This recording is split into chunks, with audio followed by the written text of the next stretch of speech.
নমস্কার, বাসন্তী রান্নাঘরে আপনাদের সবাইকে সুস্বাগত।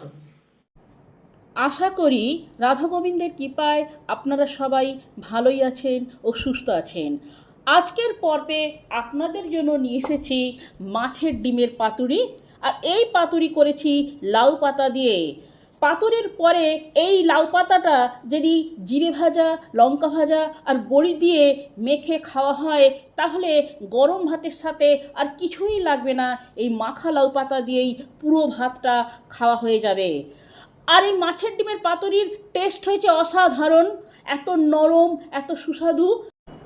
গরম ভাতের সাথে এই মাছের ডিমের পাতুরি আর ডাল হলেই সেদিনের লাঞ্চটা পুরো কমপ্লিট হয়ে যাবে, আর কিছুই লাগবে না। এই ভিডিওটা পুরো দেখা আর আমার চ্যানেলটিকে সাবস্ক্রাইব করার অনুরোধ রইল, কারণ আমি যে নিত্য নতুন ভিডিও বানাবো তার নোটিফিকেশন সবার আগে আপনার কাছেই যাবে। আর একটি লাইক করবেন ও কমেন্ট করবেন, কারণ আপনাদের মূল্যবান কমেন্ট আমাদেরকে নিত্য নতুন ভিডিও বানানোর উৎসাহ দেয়। আসুন আপনাদেরকে সঙ্গে নিয়েই বানিয়ে ফেলি এই মাছের ডিমের পাতুরি ঝটফটভাবে।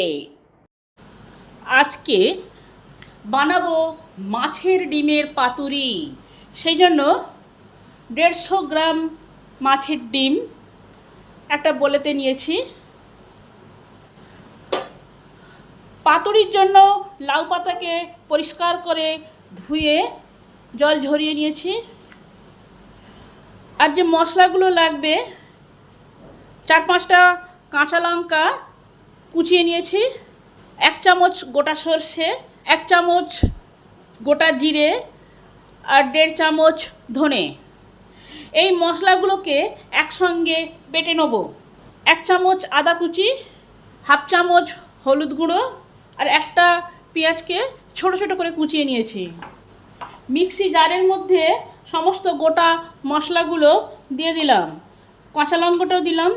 অনেক বাচ্চা আছে যারা এই লঙ্কা দেখলে আর খাবে না, এটাকে যদি ভালো করে বেটে দেওয়া হয় তাহলে তারা খেয়ে নেবে। তার সঙ্গে আদাটাও দিয়ে দিলাম। কিছুটা জল দিয়ে মশলাটাকে ফাইন করে বেটে আনি। এবার এই ডিমের মধ্যে বাটা মশলাটা দিয়ে দিই, হলুদ গুঁড়োটা দিয়ে দিই আর পেঁয়াজ কুচোটাও দিয়ে দিই। সামান্য পরিমাণ নুন দিই, কিছুটা তেল দিই, সামান্য পরিমাণ চিনি দিই টেস্টের ব্যালেন্স আসার জন্য, কিছুটা লঙ্কা গুঁড়ো দিই, সামান্য পরিমাণ ভাজা মশলা দিই, 1 চামচের মতন কাগজি লেবুর রস দিই। এবার হাত দিয়েই এই সবগুলো একসঙ্গে ভালো করে মেখে নিই।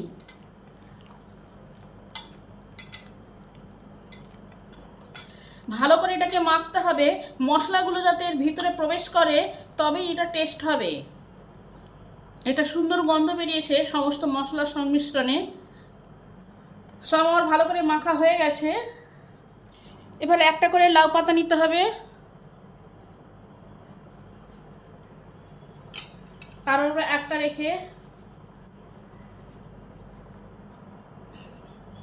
এবার এই পাতার মধ্যে কিছুটা ডিমের মিশ্রণ,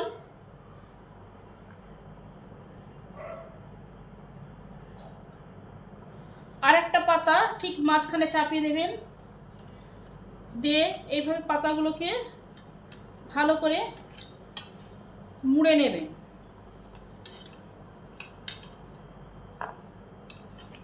আমি লাউ পাতায় করছি, আপনারা চাইলে কলা পাতাতে করতে পারেন। এইভাবে সুতো দিয়ে ভালো করে জড়িয়ে নেবেন যাতে না খুলে বেরিয়ে যায়, সেই দিকে লক্ষ্য রাখবেন। কলা পাতা হলে তাকে ফেলে দিতে হবে, লাউ পাতাটা খাওয়া হয়ে যাবে।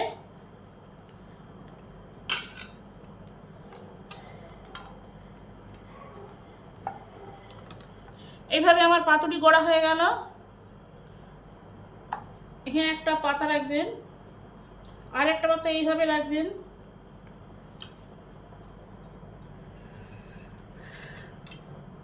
তিনটে পাতা নেবেন, কারণ লাউ পাতা তো ছোট।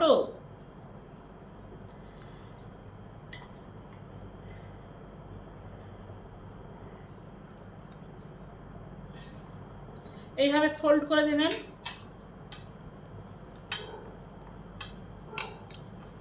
কাজটা খুব সাবধানে করতে হবে, কেন বেরিয়ে যাওয়ার চান্স আছে।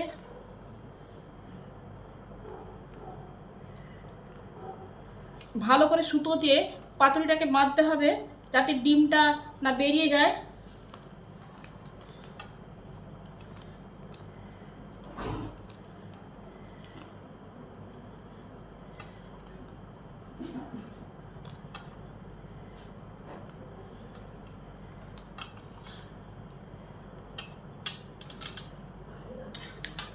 আমার হয়ে গেল।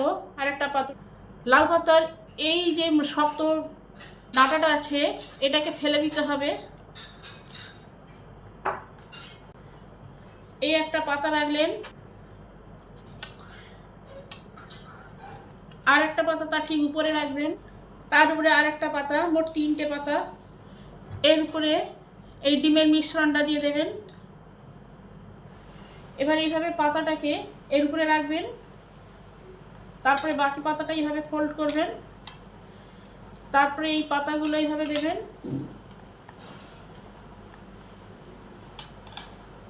বাকি পাতাটা এইভাবে দেবেন। যদি অসুবিধা হয় তাহলে আরও একটা পাতা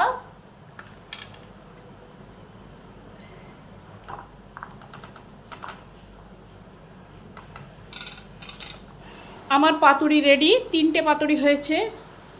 প্যানটা গরম হলে প্যানে পরিমাণ মতন তেল দিলাম।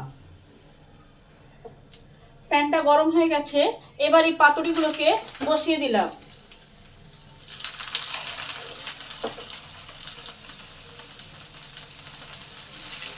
তিনটেই একসঙ্গে বসিয়ে দিলাম। গ্যাসটা সিমে করে দিলাম। 5 মিনিটের জন্য চাপা দিয়ে দিলাম। 5 মিনিট পর চাপা খুলে দেখি কি অবস্থা। এখনো হবে।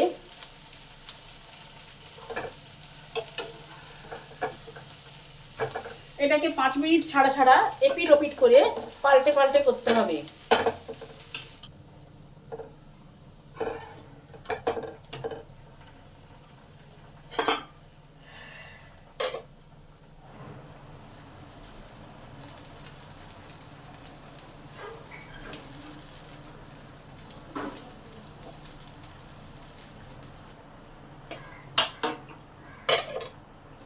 এবার চাপা খুলি দেখি কি অবস্থা।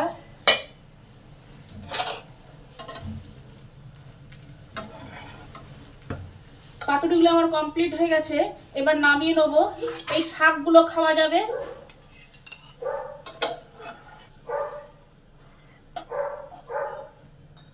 আর একটু তেল দিলাম, কিছুটা গোটা জিরে দিলাম, আর এই বড়িগুলো ভেজে নেব।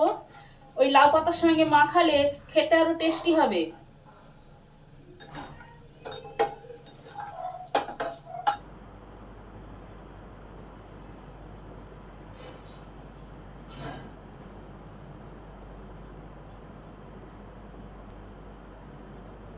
পাতাগুলোকে সাবধানে খুলতে হবে।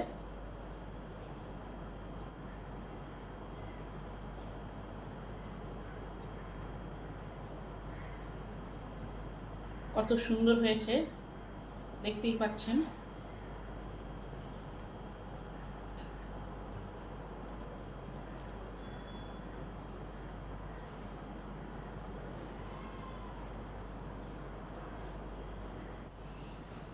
পাতাগুলোকে চটকে মেখে নিতে হবে। তার সঙ্গে এক চিলি ফ্লেক্স, বড়ি ভাজা,